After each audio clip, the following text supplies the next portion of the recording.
아따 주인님들, 오늘도 잘 지내셨소? 춘심이가 또 재미나게 들려드릴 이야기가 있으니께 얼른 앉으시고 귀 쫑긋 세워두소. 자, 주인님들, 오늘 이 춘심이가 풀어낼 이야기 보따리는 한 선비의 집요한 추적에 관한 사연이랍니다. 이야기는 바로 장래가 촉망되던 젊은 선비 이혁이 자신의 스승이자 당대 최고의 석학이었던 대제학 어른의 시신을 발견하던 그 비통한 날로부터 시작되지요. 그날 아침, 혁은 스승의 부름을 받고 그의 사가를 찾았습니다. 하지만 어찌 된 일인지 늘 제자를 반갑게 맞아주시던 스승은 기척이 없었고 서재의 문은 굳게 닫혀 있었지요. 불길한 예감에 휩싸인 혁이 문을 부수고 들어갔을 때 그의 눈에 들어온 것은 책상에 엎드린 채 차갑게 식어있는 스승의 모습이었습니다. 관아의 검시관들은 사인을 노환으로 인한 심장마비라고 서둘러 결론지었습니다. 스승께서는 연세가 많으셨고 외상 하나 없이 평온한 모습이었으니 누구도 그 죽음을 의심하지 않았지요. 하지만 혁만은 달랐습니다. 그는 스승의 시신을 수습하던 중 이상한 점을 발견했습니다. 스승의 오른손이 마치 무언가를 필사적으로 움켜쥔 듯 부자연스럽게 굳어 있었던 것입니다. 혁은 다른 사람들이 보지 않는 틈을 타 조심스럽게 스승의 굳은 손을 펼쳐보았습니다. 그리고 그 안에서 작고 차가운 물건 하나를 발견했지요. 그것은 산호 비녀였습니다. 그런데 이상하게도 그 비녀의 한쪽 끝이 마치 핏물에 담갔다 뺀 것처럼 섬뜩하고 진한 붉은색으로 물들어 있었습니다.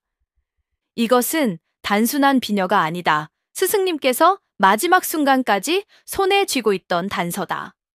혁은 직감했습니다. 스승의 죽음은 결코 평범한 병사가 아니라는 것을. 그는 재빨리 그 핏빛 비녀를 자신의 품속에 숨겼습니다. 아무도 모르게 오직 자신만이 아는 유일한 증거물이었지요. 그 여종의 값은 핏빛 비녀 한 개였다. 내가 죽은 스승의 손에서 발견한 유일한 단서. 훗날 그는 자신의 기나긴 추적의 시작을 이렇게 회상하게 될 것이었지요. 스승의 장례를 치른 후 이혁은 곧바로 핏빛 비녀의 주인을 찾아 나섰답니다. 그는 비녀를 품에 품고 한양의 온갖 장신구, 가게와 비단 가게를 샅샅이 뒤졌지요. 이런 비녀를 사가거나 혹은 잃어버린 여인을 본 적이 있소? 하고 물었지만 돌아오는 대답은 모두 고개를 가로젓는 것뿐이었습니다. 비녀의 세공이 무척 뛰어나고 값비싼 것이긴 했으나 그 주인을 특정할 만한 특별한 표식은 없었기 때문입니다. 며칠을 허탕만 치자 혁은 다음으로 정보가 모이는 기방과 주막들을 탐문하기 시작했습니다. 하지만 그곳에서도 비녀의 행방은 묘연했지요. 수사는 점점 미궁 속으로 빠져드는 듯 했습니다. 이대로 포기할 수는 없어. 스승님의 죽음에는 분명 무언가 거대한 비밀이 숨겨져 있다. 혁은 마지막으로 그가 가리라고는 상상도 해본 적 없는 곳으로 발걸음을 옮겼습니다. 바로 온갖 사연을 가진 사람들이 물건처럼 팔려나가는 노비시장이었지요. 노비시장은 인간의 탐욕과 절망이 뒤섞인 아수라장이었습니다. 혁은 역겨움을 참으며 노비들이 거래되는 좌판 하나하나를 유심히 살폈지요. 그때였습니다. 시장 한 구석, 가장 값싸게 팔려나가는 노비들 사이에 넋이 나간 듯 멍하니 허공을 응시하고 있는 한 젊은 여종이 그의 눈에 들어왔습니다. 그녀는 몹시 수척하고 겁에 질려 있었지만 남루한 옷차림 속에서도 어딘지 모를 기품이 느껴졌지요. 하지만 혁의 시선을 사로잡은 것은 그녀의 모습이 아니었습니다. 바로 그녀의 헝클어진 쪽진 머리에 아무렇게나 꽂혀 있는 작고 붉은 장신구였습니다. 저것은 혁은 더 이상 망설이지 않았습니다. 그는 곧장 노비 상인에게 다가가 얼마를 주면 저 여종을 살 수 있느냐고 물었습니다. 노비 상인은 어디서 굴러 들어왔는지 신원도 불분명하고 충격으로 말까지 잃어버려 아무짝에도 쓸모없는 여종이라며 혀를 찼지요. 보아하니 선비님께서 딱하게 여기신 모양인데 단돈 한 냥만 주시면 당장 넘기리다.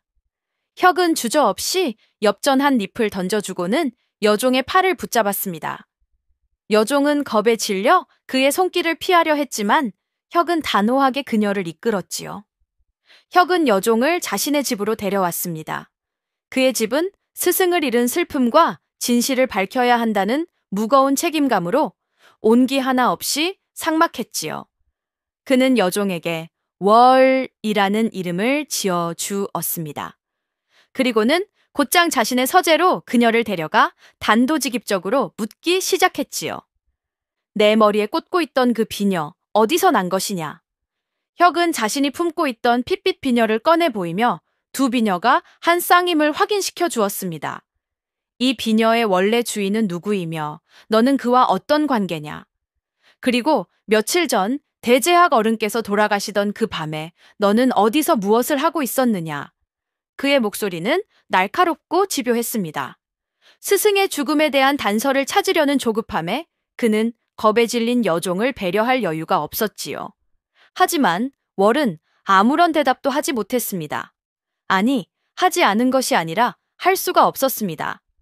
그녀는 혁의 다그침에 공포에 질려 그저 고개를 숙이고 온몸을 사시나무 떨듯 떨기만 할 뿐이었습니다. 말을 하란 말이다. 네가 입을 열지 않으면 나 또한 너를 도와줄 수가 없다. 혁이 답답함에 언성을 높이는 순간 월은 흐흡 하는 비명과 함께 과호흡을 일으키며 그 자리에 쓰러지고 말았습니다. 뒤늦게 의원을 불러 진맥을 해보았지만 의원은 고개를 가로저을 뿐이었습니다.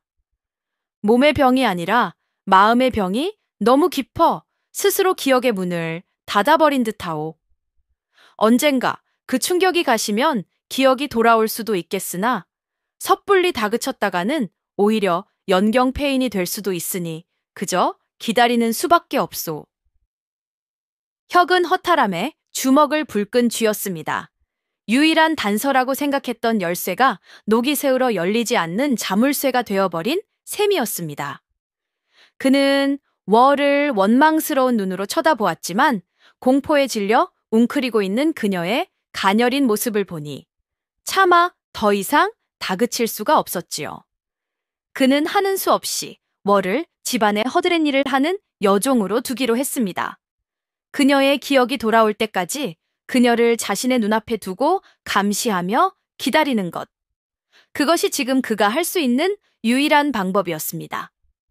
월은 혁의 집에서 조용한 그림자처럼 지냈답니다. 그녀는 말이 없었고 감정도 없었지요. 그저 혁이 시키는 대로 묵묵히 마당을 쓸고 방을 닦고 밥을 지을 뿐이었습니다. 하지만 그녀의 밤은 결코 평온하지 않았습니다. 그녀는 밤마다 끔찍한 악몽에 시달리며 잠결에 비명을 지르거나 흐느끼기 일쑤였지요. 서재에서 밤늦도록 책을 읽던 혁은 옆방에서 들려오는 그녀의 고통스러운 신음소리에 종종 잠을 설치곤 했습니다.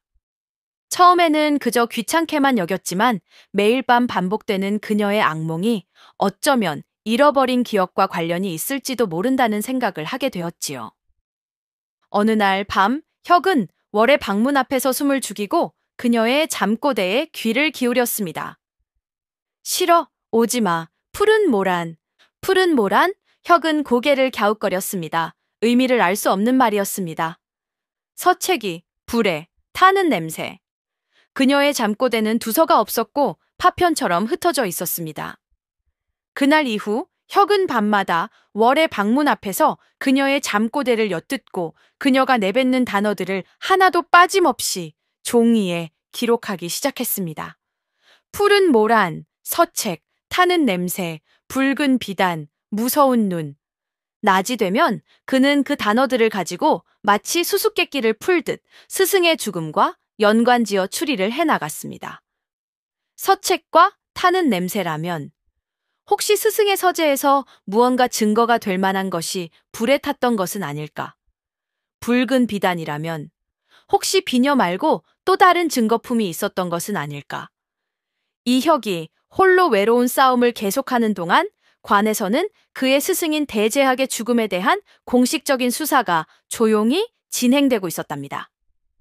그리고 그 수사를 책임진 인물은 바로 포도청의 젊고 야심 있는 종사관 박태수였지요. 박태수는 비록 나이는 젊었지만 한번 물은 사건은 절대 놓지 않는 집요함과 사소한 단서 하나도 놓치지 않는 예리함으로 정평이 나 있는 수사관이었습니다. 그는 대제학의 죽음이 단순한 병사가 아닐 수도 있다는 익명의 투서를 받고 이 사건을 남몰래 재조사하고 있었던 것입니다. 그의 수사망은 곧 이혁에게로 향했습니다. 박태수는 혁이 스승의 죽음 이후 관직에 나아갈 준비도 하지 않고 매일같이 무언가를 찾아 한양을 샅샅이 뒤지고 다닌다는 사실을 알아냈습니다. 특히 그가 최근 노비시장에서 신원불명의 여종 하나를 사들여 곁에 두고 있다는 첩보를 입수했지요. 대제학에 가장 총애받던 제자가 스승이 돌아가신 직후 수상한 행보를 보인다. 이것은 단순한 슬픔 때문이 아니다. 어느 날 박태수는 직접 혁의 집을 찾아왔습니다. 그는 공식적인 방문이 아닌 사적인 만남을 가장하여 혁의 속내를 떠보려 했지요. 이 선비, 스승을 잃은 슬픔이 매우 크시겠소. 허나 들리는 소문에 의하면 슬퍼만 하고 계신 것 같지는 않던데. 혹 스승님의 죽음에 대해 무언가 다른 생각을 하고 계신 것이요? 박태수의 날카로운 질문에 혁은 조금도 당황하지 않고 차갑게 되물었습니다. 종사관 나으리께서 하실 말씀은 그것뿐이시오? 제 스승님의 죽음은 이미 병사로 종결된 일이 아니었소이까. 혁은 자신의 패를 절대 보여주지 않았습니다. 그는 관료사회의 생리를 잘 알고 있었지요. 박태수가 정의로운 인물인지 아니면 사건을 덮으려는 세력의 하수인인지 알 수 없는 상황에서 섣불리 자신이 아는 것을 털어놓았다가는 오히려 위험에 처할 수 있었습니다. 두 젊은이 사이에는 팽팽한 신경전이 흘렀습니다. 박태수는 혁의 서재를 훑어보며 벽에 붙어있는 푸른 모란, 서책 등의 의미 모를 단어들을 예리하게 포착했지요. 결국 박태수는 더 이상 얻어낼 것이 없다고 판단하고 자리에서 일어났습니다. 그는 돌아가기 전 혁에게 뼈있는 경고를 남기는 것을 잊지 않았습니다. 이 선비, 나는 그대의 충심을 믿고 싶소. 허나 명심하시오. 진실을 밝히는 것은 그대의 몫이 아니라 관아의 몫이오. 무고한 민간인이 멋대로 수사에 개입하다가는 진실에 닿기도 전에 먼저 큰 화를 입게 될 것이요. 부디 몸 조심하시구려. 박태수 종사관의 경고는 결코 빈말이 아니었답니다. 그가 다녀간 며칠 뒤 혁의 집에 첫 번째 위협이 찾아왔지요. 바로 스승을 죽인 배후 세력이 사건의 유일한 목격자인 월을 제거하기 위해 움직이기 시작한 것입니다. 그날 밤 혁은 여느 때처럼 서재에서 월의 잠꼬대에서 얻은 단서들을 조합하며 사건의 윤곽을 그려보고 있었답니다. 그런데 바로 그때 밖에서 나뭇가지가 부스럭하고 부러지는 아주 미세한 소리가 그의 예민한 귀에 잡혔습니다. 누구냐, 코토! 혁은 순간 온몸의 신경을 곤두세웠습니다. 그는 재빨리 촛불을 끄고 어둠 속에서 숨을 죽인 채 창밖을 살폈지요. 달빛 아래 검은 복면을 쓴 괴한 하나가 담을 넘어 쥐도 새도 모르게 집 안으로 들어오고 있었습니다. 괴한의 손에는 날카로운 단검이 섬뜩하게 빛나고 있었지요. 혁은 직감했습니다. 저 자의 목표는 자신이 아니라 바로 옆방에서 잠들어 있는 월이라는 것을. 월이 살아있는 한 그들의 비밀은 언제든 드러날 수 있으니 아예 싹을 잘라버리러 온 것이었습니다. 그는 재빨리 머리를 굴렸지요. 그는 자신의 서재에 있는 수많은 책들을 이용하기로 했습니다. 괴한이 월의 방문을 조심스럽게 열고 안으로 들어가려는 순간 혁은 옆방에서 있는 힘껏 가장 높고 무거운 책장을 밀어 넘어뜨렸습니다. 콰르르릉 한밤중에 정적을 깨는 엄청난 굉음과 함께 수백 권의 책들이 폭포수처럼 쏟아져 내렸습니다. 괴한은 물론이고 잠들어 있던 집안의 모든 사람들이 화들짝 놀라 깨어났지요. 괴하는 계획이 틀어지자 당황하여 일단 혁부터 처리하려고 서재로 쳐들어왔습니다. 어둠 속에서 두 사람의 격투가 벌어졌지요. 혁은 괴한의 상대가 되지 않았지만 자신의 서재 지리를 손바닥처럼 꿰고 있었기에 책상과 의자를 장애물 삼아 아슬아슬하게 공격을 피하며 시간을 벌었습니다. 도련님, 무슨 일이십니까? 밖에서 하인들이 횃불을 들고 몰려오는 소리가 들리자 괴한은 초조해졌습니다. 그는 혁에게 마지막 일격을 가하려 했지만 혁은 품고 있던 묵직한 벼루를 그의 얼굴을 향해 힘껏 던졌지요. 벼루에 정통으로 맞은 괴한은 비명을 지르며 주춤했고 그 틈을 타 창문을 깨고 어둠 속으로 사라져 버렸습니다. 모든 소동이 끝난 뒤 혁은 가쁜 숨을 몰아쉬며 월의 방으로 달려갔습니다. 월은 이불을 뒤집어 쓴 채 공포에 질려 사시나무 떨듯 떨고 있었지요. 혁은 처음으로 그녀를 향한 연민과 보호 본능을 느꼈습니다. 저 여인은 이제 더 이상 단순한 단서가 아니라 자신이 반드시 지켜내야 할 사람이 된 것입니다. 월 역시 마찬가지였습니다. 비록 힘없는 선비였지만 자신의 목숨을 걸고 자신을 지켜준 혁의 모습을 보며 그녀는 난생 처음으로 누군가에게 의지하고 싶다는 감정을 느끼게 되었지요.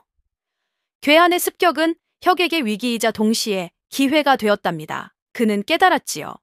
적들이 월을 노린다는 것은 그만큼 월의 잃어버린 기억 속에 치명적인 비밀이 숨겨져 있다는 뜻이라는 것을. 그리고 그들이 다시 움직이기 전에 먼저 한 발 앞서 나가야 한다는 것을. 혁은 다시 자신이 기록해둔 월의 악몽 속 단어들을 샅샅이 훑어보기 시작했습니다. 그 중에서도 가장 자주 반복되고 가장 의미를 알 수 없었던 단어. 바로 푸른 모란이었습니다. 푸른 모란이라 그런 꽃은 세상에 존재하지 않는데 이것은 필시 어떤 장소나 물건을 가리키는 암호일 것이다. 혁은 이 암호를 풀기 위해 한양의 정보가 가장 많이 모이는 곳으로 향했습니다. 그곳은 바로 고위 관료들과 거상들이 비밀리에 드나드는 한양 최대의 기방 월향루였지요. 그리고 그곳의 주인인 행수기생 매화는 바로 혁의 죽은 스승과 막역한 사이였던 의리 있는 여인이었습니다. 혁은 남들의 눈을 피해 밤늦은 시각에 월향루를 찾아가 매화를 독대했습니다. 매화는 스승의 갑작스러운 죽음에 혁과 마찬가지로 의문을 품고 있던 터라 그의 방문을 반갑게 맞아주었지요. 대제학 어른께서 남기신 단서가 푸른 모란이라 하셨소? 혁의 이야기를 들은 매화의 표정이 순간 굳어졌습니다. 그녀는 주변을 살피고는 목소리를 낮춰 속삭였지요. 선비님, 지금 아주 위험한 것을 건드리셨습니다. 청모라는 단순한 꽃 이름이 아닙니다. 매화의 설명은 실로 충격적이었습니다. 청모라는 표면적으로는 인사동의 한적한 골목에 자리한 귀한 고서화를 거래하는 고급 화랑의 이름이었습니다. 하지만 그 실체는 나라에서 금지한 서책들을 비밀리에 밀거래하고 현 체제에 불만을 품은 위험한 사상가들이나 야심가들이 비밀리에 회합을 갖는 소굴과도 같은 장소라는 것이었지요. 그곳은 아무나 들어갈 수 있는 곳이 아닙니다. 엄격한 암호와 추천이 있어야만 문을 열어주지요. 그리고 그곳의 실질적인 주인은 바로 지금 조정에 숨은 실세이자 서슬퍼런 형조판서인 심대감의 자금책이라는 소문이 파다합니다. 선비님, 부디 몸 조심하십시오. 심대감은 자신의 앞길에 방해가 되는 자는 설사 그것이 지렁이라 할지라도 가차없이 밟아 죽여버리는 아주 무서운 사람입니다. 청모란에 대한 정보를 얻은 혁은 지체 없이 그곳에 잠입할 계획을 세웠답니다.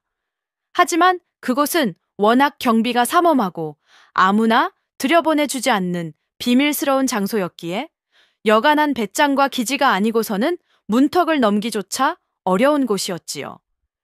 혁은 며칠 동안의 준비 끝에 자신을 귀한 고서적을 수집하는 지방의 부유한 상인으로 위장했습니다.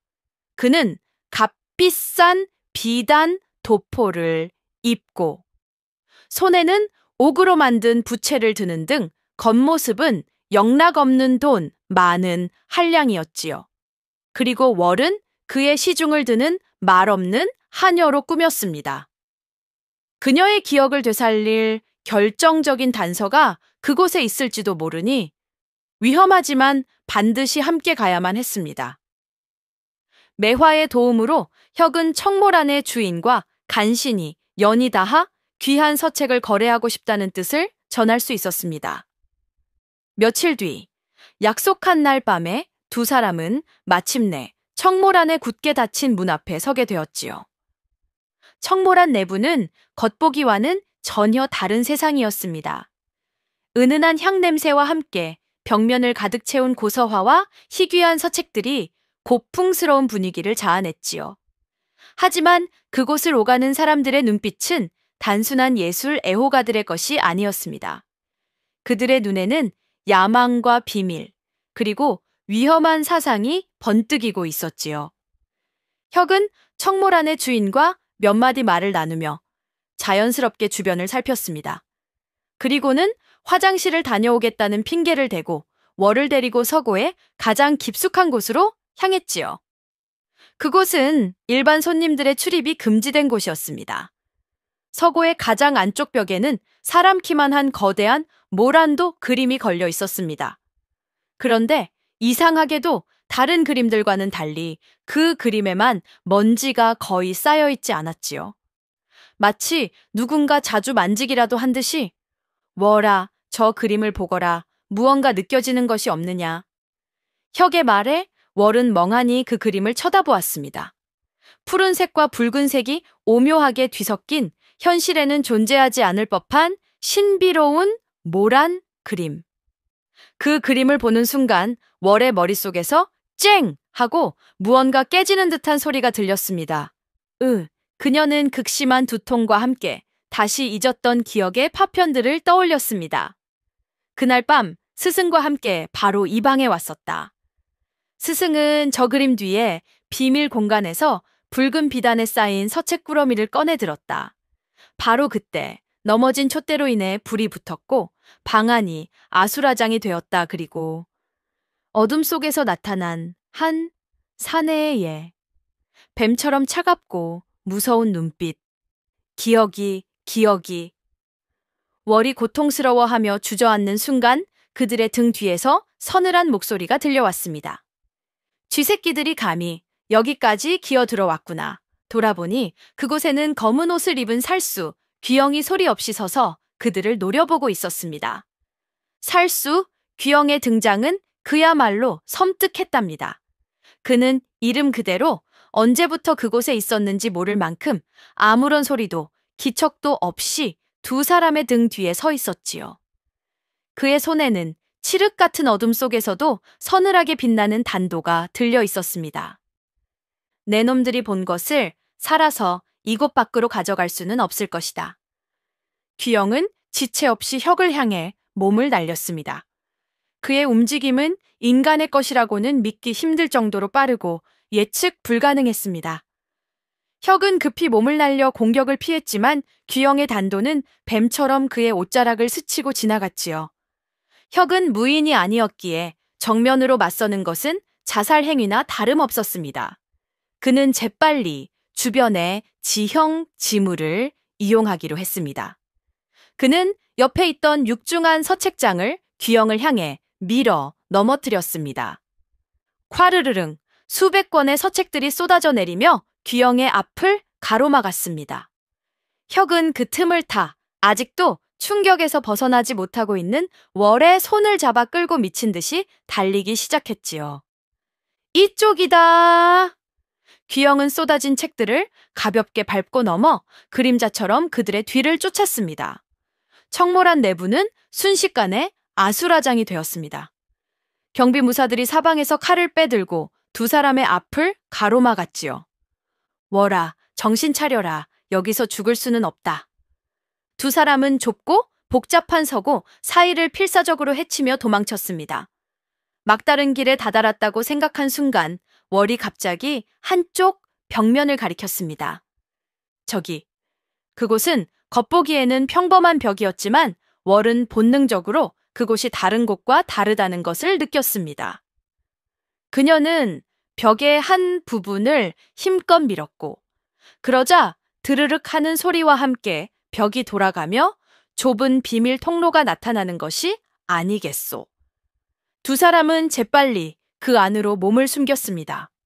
통로 안은 한 치 앞도 보이지 않는 어둠이었지만 두 사람은 서로의 손을 꼭 잡고 넘어지고 구르며 필사적으로 앞으로 나아갔습니다.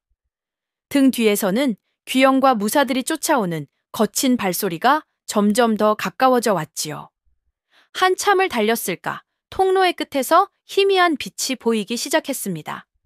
출구였습니다. 두 사람은 마지막 남은 힘을 다해 빛을 향해 달려나갔습니다. 그들이 통로 밖으로 몸을 굴려 빠져나왔을 때 그곳은 청몰 안에서 한참 떨어진 인적이 드문 어느 골목길이었습니다. 두 사람은 거친 숨을 몰아쉬며 서로의 무사함을 확인했습니다.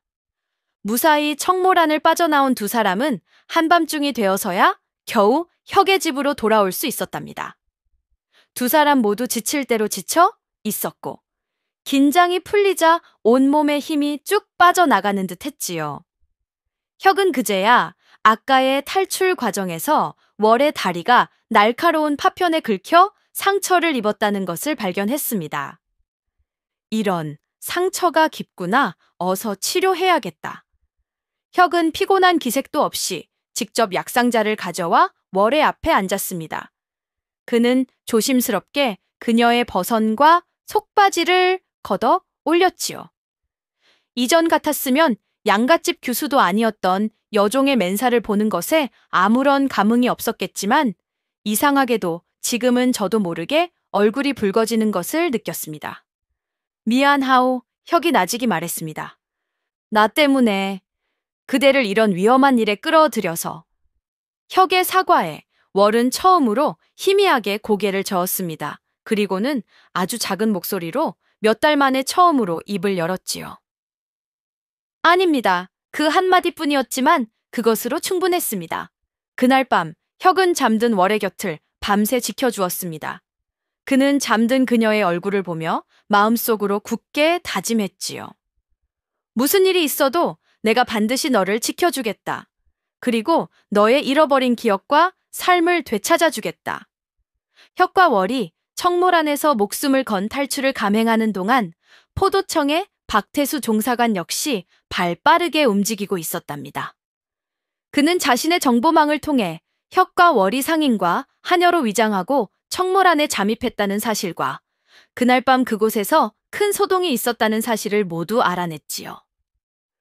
청몰 안 형조판서 심대감의 자금줄, 그리고 이혁, 박태수는 자신의 집무실에서 이 몇 가지 단어들을 종이에 쓰며 깊은 생각에 잠겼습니다. 그는 이제 확신했지요. 대제학의 죽음은 단순한 병사가 아니며 그 배후에는 바로 형조판서 심대감이라는 거대한 권력이 도사리고 있다는 것을.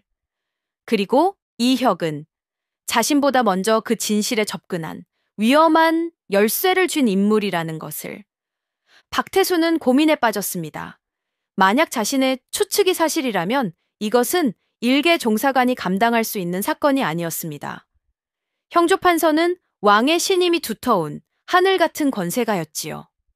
섣불리 그를 건드렸다가는 자신의 목이 10개라도 모자랄 판이었습니다. 하지만 박태수는 불의를 보고 물러서는 위인이 아니었습니다.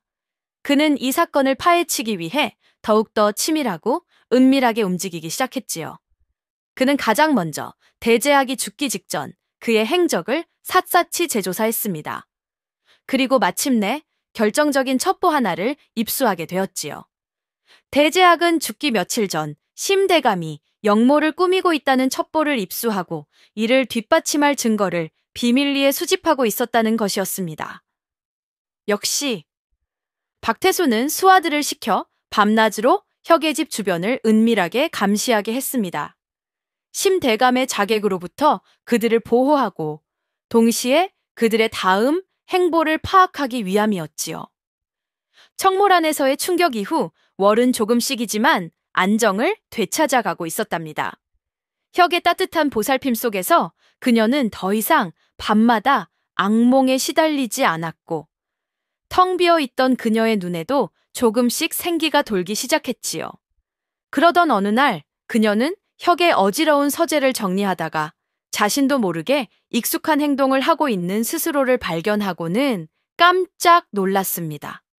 그녀는 붓을 씻고 벼루에 먹을 갈고 있었는데 그 손놀림이 너무나도 자연스럽고 능숙했던 것입니다. 마치 평생을 해온 일처럼 말이지요. 그녀는 홀린 듯이 서책 더미에서 깨끗한 화선지 한 장을 꺼내 들었습니다. 그리고는 붓에 먹을 듬뿍 묻혀 무언가를 그리기 시작했지요. 그녀의 손은 기억을 잃은 머리와는 상관없이 스스로 움직이는 듯 했습니다. 그녀의 붓끝이 종이 위를 스쳐 지나갈 때마다 놀라운 일이 벌어졌습니다. 먹의 농단만으로 활짝 핀 한 떨기 매화가 마치 살아있는 것처럼 종이 위에 피어나고 있었던 것입니다. 서재에 들어서던 혁은 그 광경을 보고는 숨을 멈췄습니다. 월이 그린 매화 그림은 단순한 그림이 아니었습니다. 그 안에는 고고한 기품과 추운 겨울을 이겨낸 강인한 생명력이 담겨 있었지요. 이것은 어설픈 솜씨가 아니었습니다. 대가의 경지에 오른 천재적인 화공의 솜씨였습니다. 너는 그림을 그릴 줄 아는구나. 혁의 말에 월은 화들짝 놀라 붓을 떨어뜨렸습니다. 그녀는 자신이 그린 그림을 내려다보며 혼란스러운 표정을 지었지요. 이것을 정말 내가 그린 것이 맞단 말인가? 혁은 그 순간 모든 것을 깨달았습니다. 월의 손에 익숙하게 배어있는 감각, 그녀의 잠꼬대에 등장했던 푸른 모란, 그리고 그녀가 본능적으로 그림 뒤의 비밀 통로를 찾아냈던 일, 이 모든 것이 그녀의 잃어버린 과거와 관련이 있었던 것입니다. 그렇다. 그녀는 단순한 목격자가 아니었어. 그녀는 화공이었을 것이다. 그리고 스승님의 죽음과 관련된 무언가를 그림 속에 숨겨두었거나 그림으로 기억하고 있었을 것이다. 혁은 곧장 스승의 유품을 다시 조사하기 시작했습니다. 그는 스승이 남긴 수많은 서책과 그림들을 하나하나 샅샅이 뒤졌지요.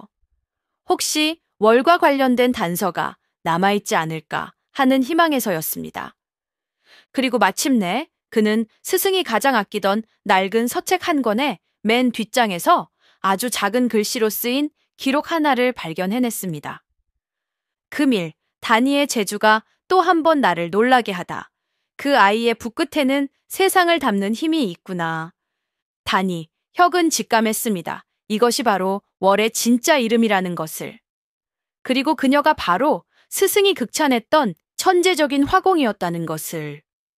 그녀가 뛰어난 화공이었음을 알게 된 혁은 마치 어둠 속에서 한 줄기 빛을 발견한 듯 했답니다. 그는 다시 스승의 유품들을 새로운 눈으로 살펴보기 시작했지요. 이번에는 그림과 관련된 것들을 중심으로 말입니다. 그는 스승이 남긴 수많은 서화들 속에서 유독 작고 평범해 보이는 그림 한 점에 주목했습니다. 그것은 스승이 직접 그린 것으로 보이는 평범한 산수화였지요. 하지만 이상하게도 그 그림의 낙관이 찍힌 부분이 다른 그림들과는 달리 미세하게 덧칠해진 흔적이 있었습니다. 혁은 조심스럽게 그 부분을 물에 적신 솜으로 살살 닦아내기 시작했습니다. 그러자 덧칠된 물감 아래에서 스승의 낙관이 아닌 전혀 다른 모양의 작은 인장 하나가 모습을 드러냈지요. 그것은 바로 단이라는 두 글자가 새겨진 월의 인장이었습니다. 스승님께서 단이의 그림 위에 자신의 그림을 덧그려 무언가를 숨겨두셨던 것이다. 혁은 흥분을 감추지 못하고 그림을 촛불에 비추어 보았습니다. 그러자 얇은 화선지 뒤로 덧그려진 산수화 아래에 숨겨져 있던 또 다른 그림의 형체가 희미하게 비쳐 보였습니다. 그는 곧장 그림을 들고 월에게 달려갔습니다. 다니야, 이것을 보거라. 이것이 무엇인지 알겠느냐? 월. 아니 다니는 자신의 인장이 찍힌 그림을 보고는 잠시 혼란스러운 표정을 지었습니다. 하지만 그림을 촛불에 비추었을 때 그 뒤에 숨겨진 형체를 본 순간 그녀의 눈이 번쩍 뜨였습니다. 그것은 마치 암호와도 같은 복잡한 기호와 도형들의 나열이었습니다. 보통 사람이라면 도무지 해독할 수 없는 그림이었지요.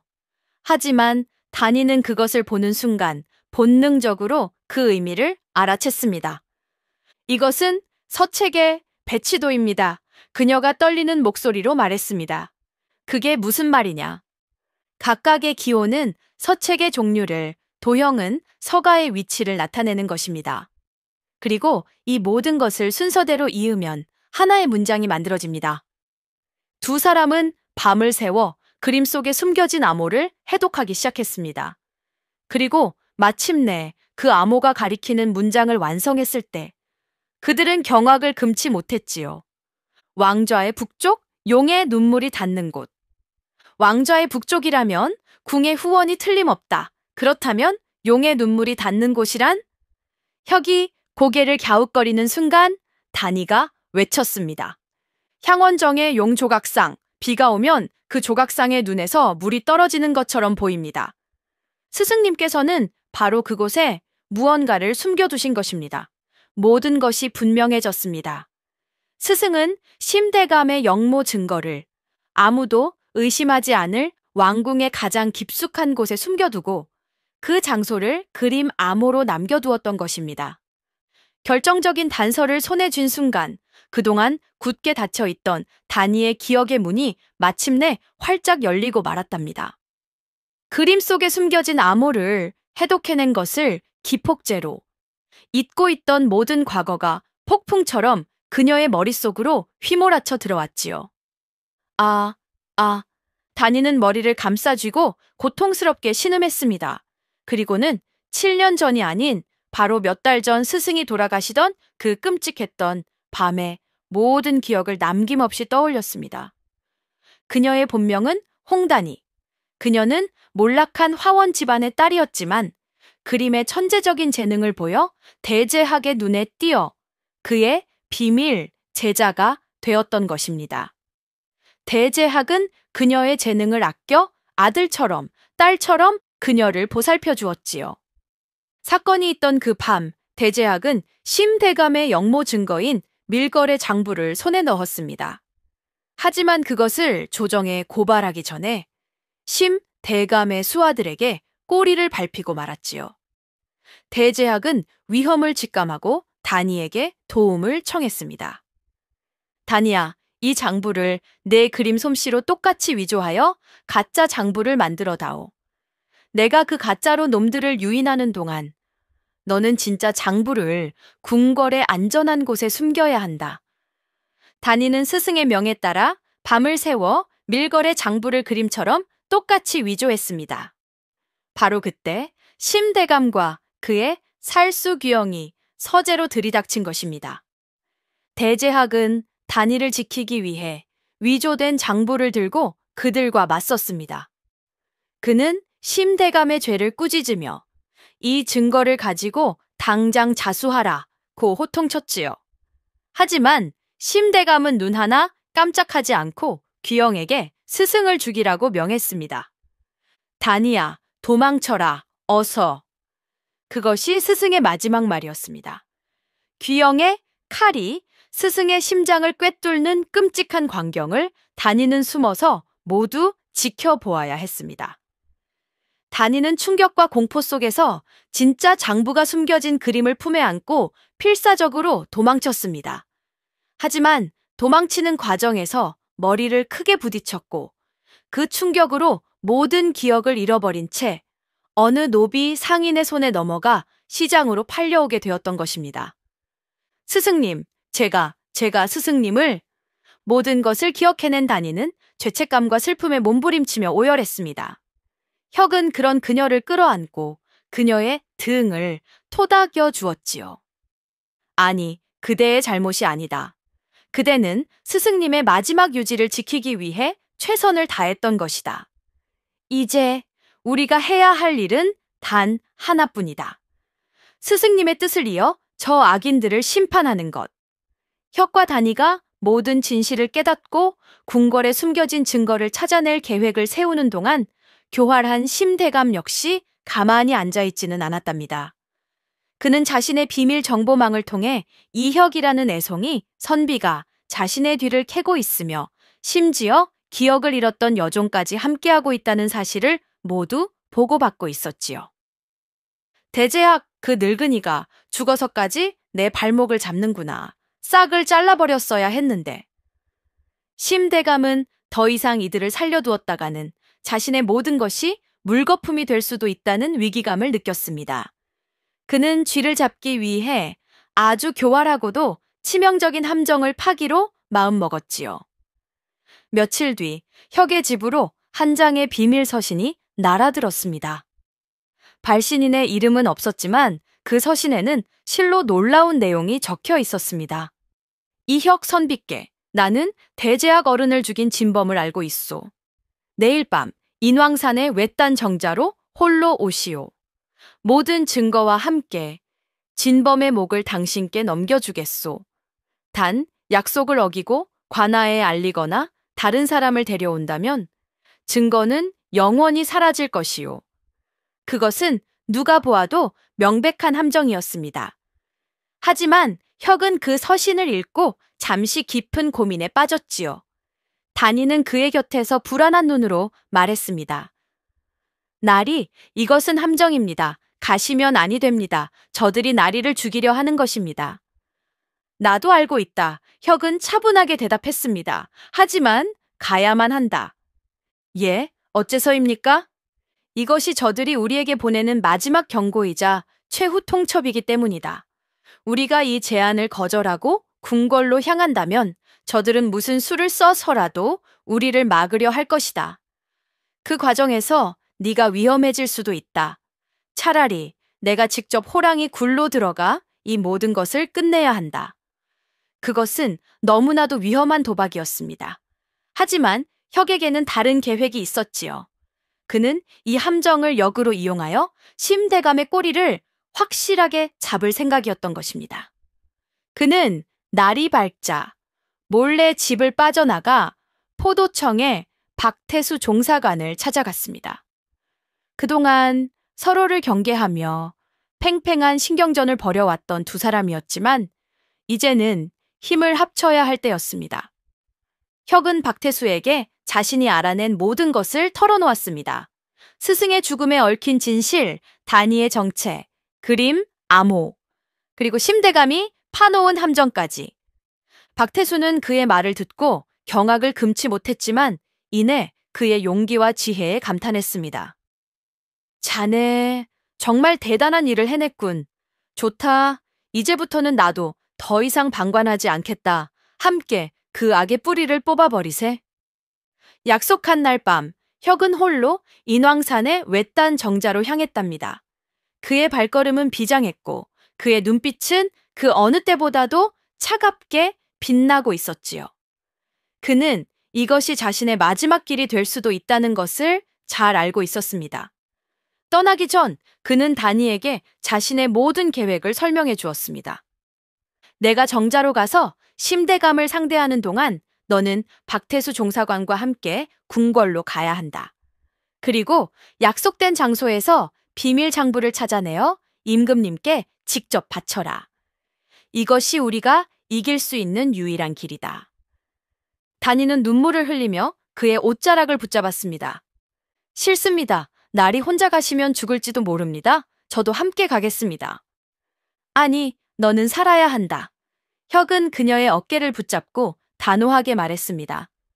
너는 이 사건의 유일한 증인이다. 네가 살아남아야 스승님의 억울한 죽음과 우리의 싸움이 헛되지 않게 되는 것이다. 이것은 나의 마지막 부탁이다. 그는 다니의 이마에 짧게 입을 맞추고는 미련 없이 어둠 속으로 사라졌습니다. 그것은 두 사람의 애틋한 이별이었습니다. 한편 혁은 박태수 종사관과도 약조를 했습니다. 자신이 정자에 도착하여 신호를 보내면 박태수는 병력을 둘러 나누어 한쪽은 정자를 포위하고 다른 한쪽은 단위를 호위하여 궁궐로 향하기로. 혁이 정자에 도착했을 때 그곳은 예상대로 텅 비어 있었고 오직 심대감 한 사람만이 인자한 미소를 지으며 그를 기다리고 있었습니다. 어서 오게, 이 선비. 자네의 용기는 가상하나 어리석기 짝이 없군. 진범을 넘겨주겠다던 약속은 어디 갔소, 대감. 심대감은 껄껄 웃으며 자신의 본색을 드러냈습니다. 진범은 바로 자네의 눈앞에 있지 않은가. 그래, 내가 죽였다. 내 앞길에 방해가 되는 그 늙은이를 내 손으로 직접 처리했지. 이제 속이 시원한가? 그는 자신의 죄를 조금의 망설임도 없이 자백했습니다. 그는 이미 혁을 살려보낼 생각이 없었기 때문이지요. 어리석은 놈, 내 스승처럼 너도 오늘 밤 여기서 조용히 사라지게 될 것이다. 그리고 너와 함께 있던 그 계집도 곧 내 손에 죽게 되겠지. 바로 그 순간 정자 사방의 어둠 속에서 수십 명의 복면 살수들이 칼을 빼들고 모습을 드러냈습니다. 그 선두에는 귀신 같은 살수 귀영이 서 있었지요. 혁은 절체절명의 위기에 빠졌습니다. 하지만 그는 두려워하지 않았습니다. 그는 품속에서 작은 신호탄을 꺼내 하늘을 향해 쏘아 올렸지요. 피웅! 하는 날카로운 소리와 함께 붉은 불꽃이 밤하늘을 수놓았습니다. 이제 곧 대감의 시대도 끝이 날 것입니다. 혁은 미소를 지으며 말했습니다. 모든 것은 계획대로 진행되고 있었던 것입니다. 혁이 쏘아 올린 붉은 신호탄은 이 길고 긴 싸움의 마지막을 알리는 서막이었답니다. 신호를 본 박태수 종사관은 약속대로 병력을 둘로 나누어 움직이기 시작했지요. 그의 정계 병력 일부는 번개처럼 인왕산 정자를 포위했고 나머지 병력은 단위를 철통같이 호위하며 궁궐로 향했습니다. 정자안, 심, 대감은 하늘로 솟구친 불꽃을 보고는 잠시 당황했지만 이내 다시 비웃음을 되찾았습니다. 흥, 관아의 꼬리를 쳤다 이거지. 좋다. 저놈들이 여기까지 오는 동안 내 놈의 목을 먼저 베어주마. 귀영, 뭘 하느냐? 저놈을 죽여라. 심대감의 명령에 살수 귀영이 소리 없이 혁을 향해 몸을 날렸습니다. 그의 손에 들린 단도가 뱀의 혓바닥처럼 혁의 심장을 노렸지요. 혁은 급히 몸을 날려 공격을 피했지만 이미 사방은 수십 명의 살수들에게 둘러싸여 있었습니다. 힘없는 선비 하나가 이 지옥 같은 포위망을 뚫고 살아남는 것은 불가능해 보였습니다. 귀영의 칼이 혁의 목을 베기 위해 다시 한번 허공을 가르는 바로 그 순간이었답니다. 쨍그랑 하는 굉금과 함께 정자의 창문이 박살나며 안으로 수십 명의 포도청 병력들이 쏟아져 들어왔습니다. 그 선두에는 칼을 빼든 박태수 종사관이 서 있었지요. 역적심 대감을 포위했다. 모두 무기를 버리고 투항하라. 상황은 순식간에 역전되었습니다. 정자는 순식간에 관군과 살수들이 뒤엉켜 싸우는 아수라장으로 변했지요. 혁은 이 틈을 타 재빨리 기둥 뒤로 몸을 숨겼습니다. 혁과 박태수는 혼란 속에서 눈빛을 교환했습니다. 두 사람은 마치 오랜 시간 함께 싸워온 동지처럼 말없이 서로의 등을 맡기며 힘을 합쳐 싸우기 시작했습니다. 혁은 비록 무예는 약했지만 명석한 두뇌로 지형지물을 이용하여 적들을 교란시켰고 박태수는 뛰어난 무예로 그의 앞을 가로막는 적들을 베어넘겼지요. 한편 궁궐에 도착한 단위는 병력들의 호위 아래 약속된 장소인 향원정의 용조각상 아래로 향했습니다. 그리고 마침내 그곳에 숨겨져 있던 붉은 비단에 쌓인 진짜 밀걸의 장부를 찾아내는 데 성공했지요. 장부를 손에 쥔 단위는 한치의 망설임도 없이 임금이 계신 대전으로 향했습니다. 이제 모든 것을 끝낼 시간이었습니다. 단위가 궁궐에서 결정적인 증거를 찾아내는 동안 인왕산 정제서의 싸움은 점점 더 치열해지고 있었답니다. 심대감의 살수들은 수가 많고 실력이 뛰어났지만 박태수가 이끄는 포도청 전개 병력 역시 만만치 않은 상대였지요.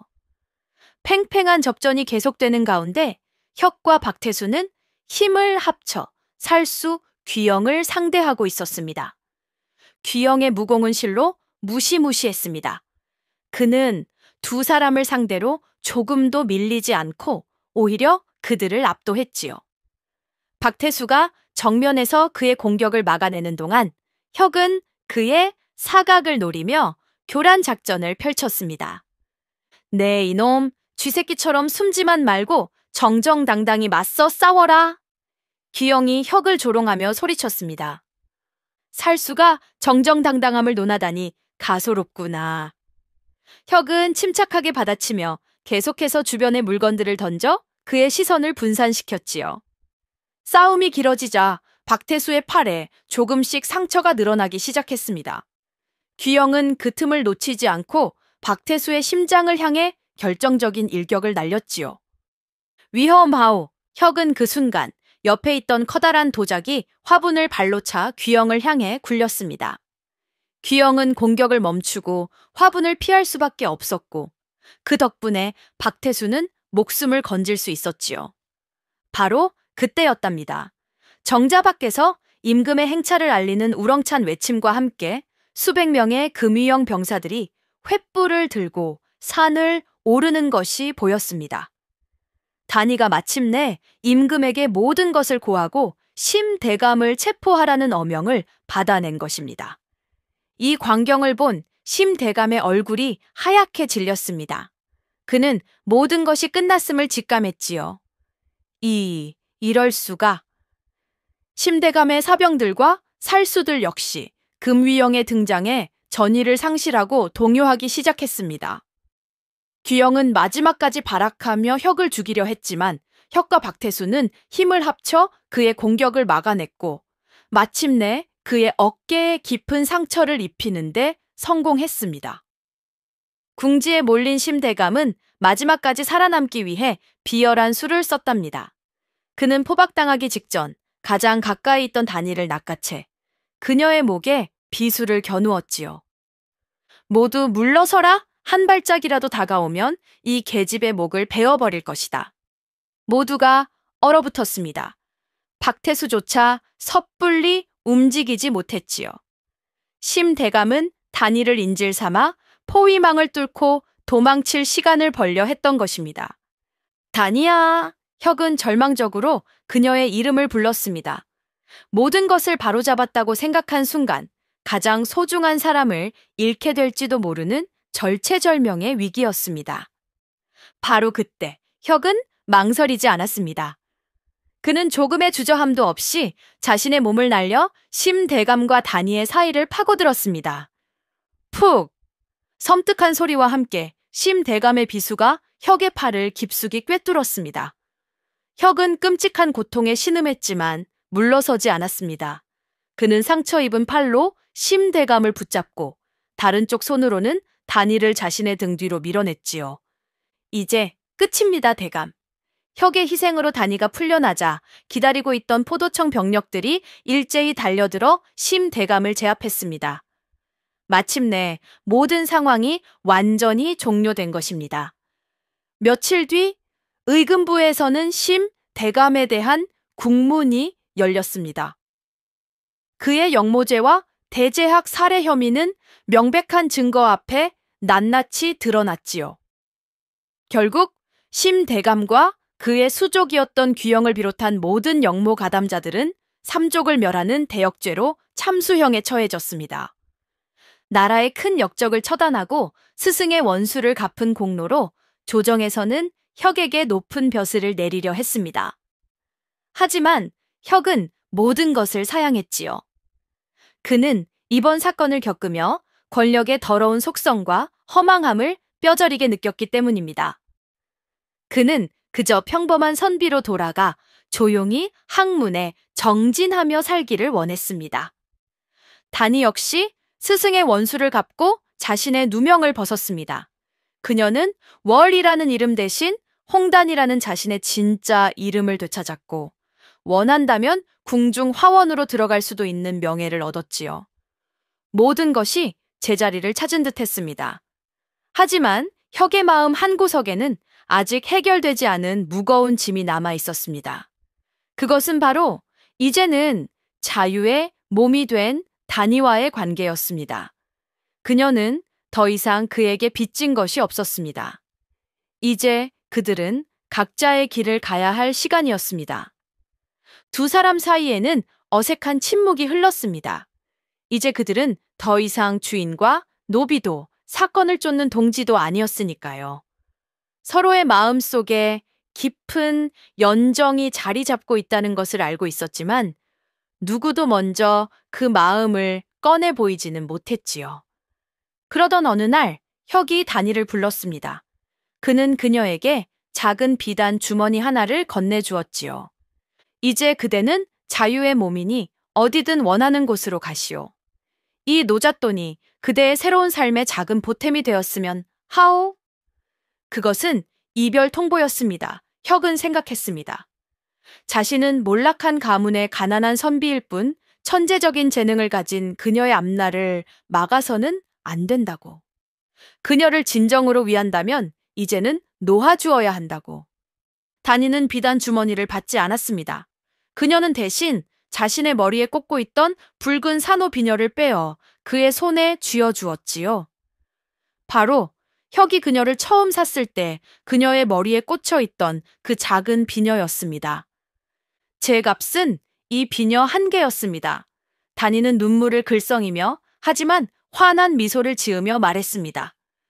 나리께서 한 양을 주고 사신 것은 제 몸이 아니라 이 비녀에 얽힌 진실을 밝힐 기회였지요.